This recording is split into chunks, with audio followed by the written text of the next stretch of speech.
Well, good morning and welcome to Children's Worship. Today we're focusing on our October theme, which is telling our stories.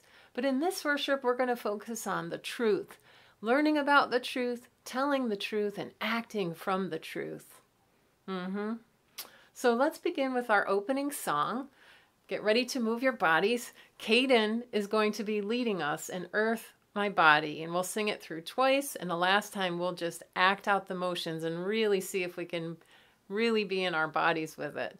Because we know the truth is that we're all connected in this beautiful, amazing web of life. Here's Caden. Earth, my body, water, my blood, air, my breath, and fire, my spirit. Earth, my body, water, my blood, air, my breath, and fire, my spirit.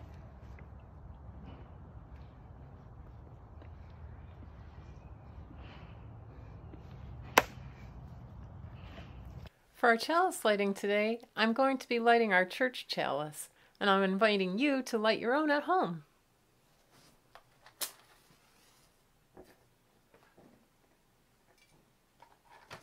Now, instead of doing our regular chalice lighting, I'm going to ask you to not do the movements today, because I have something to tell you about that. So let's just speak the words together.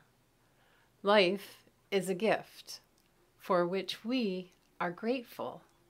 We gather an online community to celebrate the glories and the mysteries of this great gift.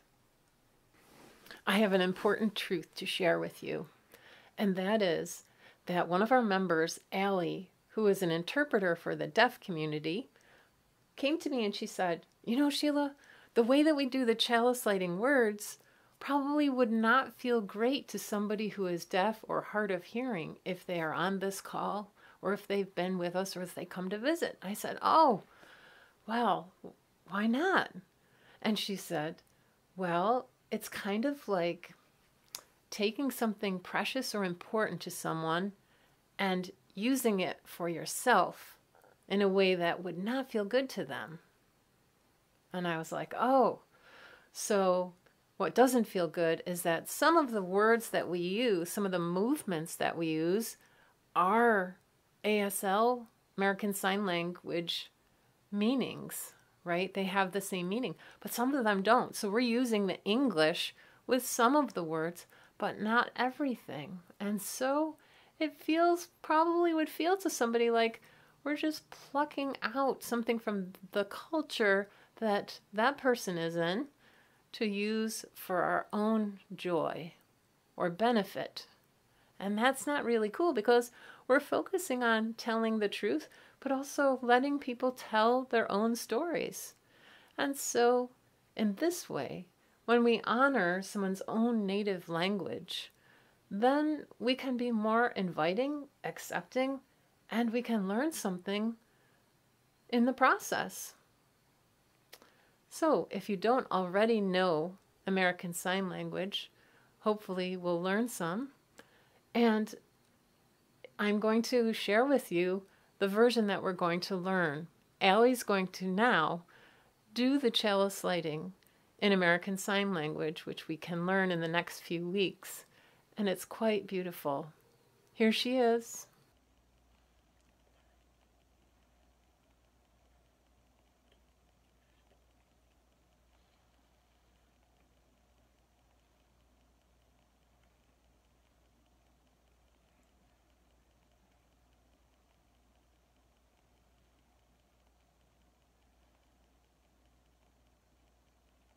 Another difference that you might notice is that in American Sign Language, how you move your body, not just your mouth, actually matters in how the expression is. So moving your body a certain way makes a difference in expressing the meaning of the word. So if we were to take Allie's first word of life, we normally say double thumbs up, and lucky for us, we're starting with one that we already have a good start of, but we didn't have the whole sign. The whole sign of life actually involves making sure that your eyebrows go up like this, like you're opening up.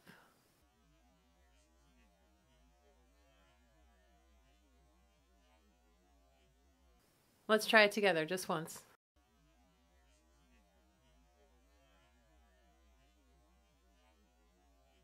For our mindfulness practice today, I'm going to invite us to check this out outside.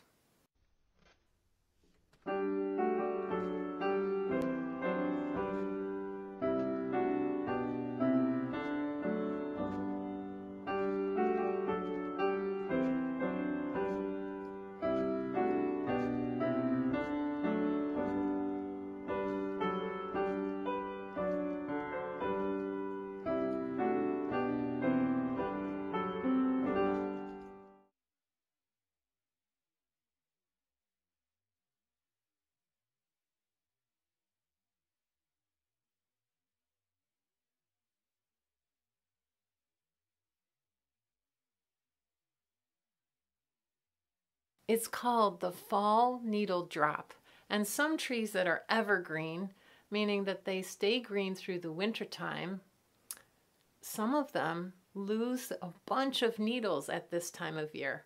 So I thought for a mindfulness practice, as we connect to those things in nature, to imagine that we're like this tree, and that when the wind blows, or we just get the urge, we can shake all of those needles off. Okay, here we go. Get ready. Breathing in and breathing out. Off they go. Breathing in and breathing out. And breathing in and breathing out. Next time you need to shake something out, you can try that practice.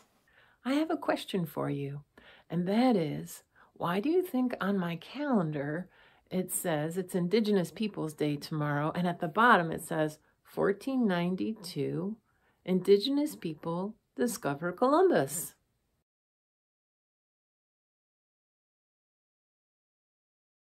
Well, the answer is because that's the truth. A lie, an untrue story, has been told in this country for a very, very, very long time.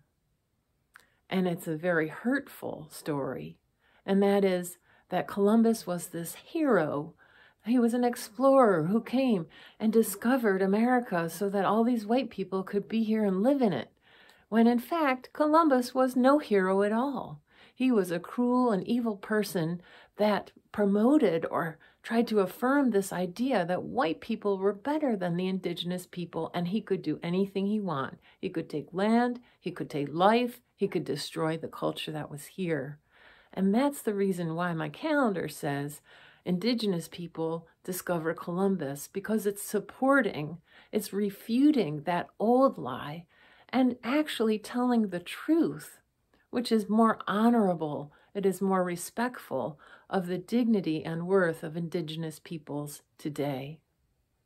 So this is a story about how telling the truth can really transform yourself and other people. And it is a story from Islam called The Trustworthy Traveler. And this, by the way, is actually a true story.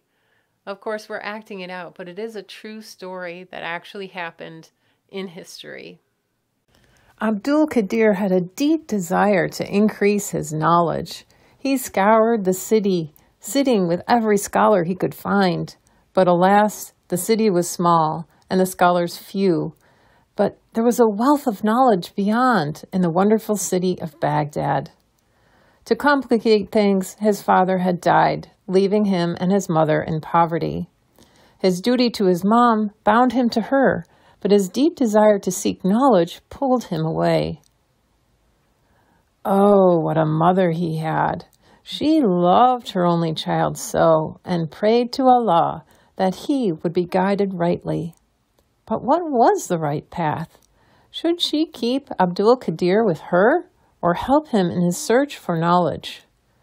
Although the classes of the Baghdad scholars were free to rich and poor alike, the travel there would be both dangerous and costly.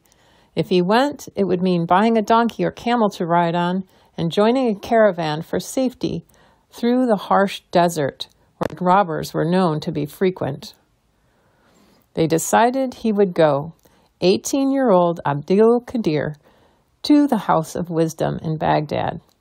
It took time and sacrifice to save for it, but at last his mother paid the initial costs of the journey, and then she took the remaining money, 40 dinars, and sewed them into the lining of Abdul Qadir's homespun coat to avoid detection. Then she prayed that Allah would protect her son and guide him. She bid him farewell with the warning to remember the value of truth, to be truthful in all things, great and small, and her son agreed.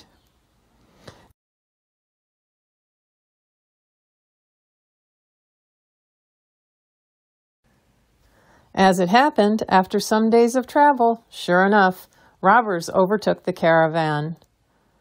They asked all the merchants for anything of value, but ignored Abdul Qadir, except for a few things he was carrying.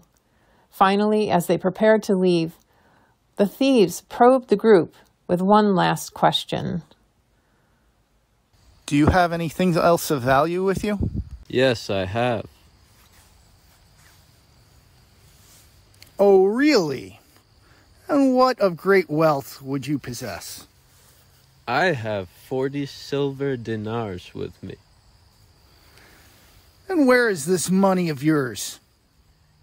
It is here, in the lining of my clothes. I don't understand. Why would you tell us about the money? The robber chief asked, laughing with the other men at this ridiculous young man. If you had said nothing, we wouldn't have found it.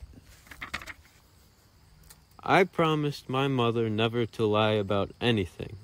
Even if you hadn't discovered my lie, God would still know. Shamed, the robber chief and all his men fell silent at the simple honesty of this young man. Filled with remorse, the robber chief ordered all the men to return all the stolen goods to the travelers and permitted the caravan to go on its way. Abdul Qadir continued on to Baghdad. In time, he became a learned scholar known as Imam Abdul Qadir, whose writings and teachings we still learn from today. And the robber chief and his men, well, they turned their lives around and became a force for good. And that is the end of the story.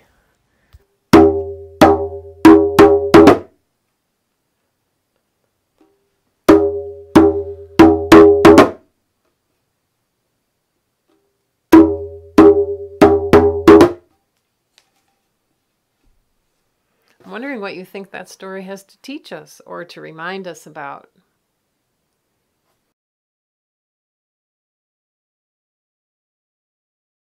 Abdul Qadir not only valued truth in himself, but also was able to express that truth and act on it.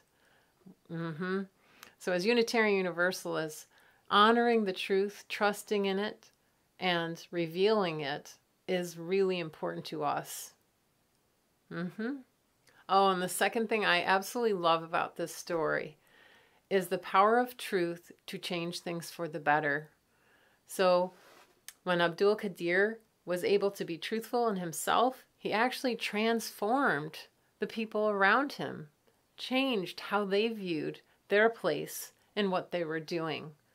And I love that. I think truth does have that power. For our family connection piece today, I would invite you to try to learn something new about the land where you are. I set out to find out the answer to a question, which was, I wonder what the name of the creek is where I live.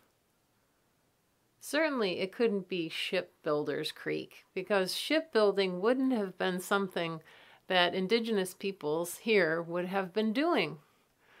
So in my quest to find out about the name of the water that is here, I found out some other things. And sometimes that happens when we search for truth.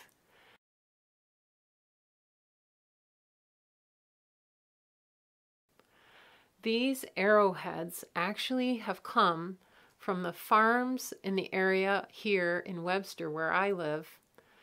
And what they tell the story of is the story of about 8 different cultures of indigenous peoples that have lived here for about 5,000 years back. That's pretty amazing. So because of the kind of arrowheads, the cultures which lived here could be identified, and Seneca's are really only one of them. That's all for now. I hope that you will use the vote coming up by writing letters or phone banking, because our voices do matter, and the truth is that they especially matter for groups and peoples who are indigenous. Great big love from church. I'm going to leave you with a search and find. I'm going to play a video of something happening outside. See if you can find all the creatures and what they're doing. See you next time.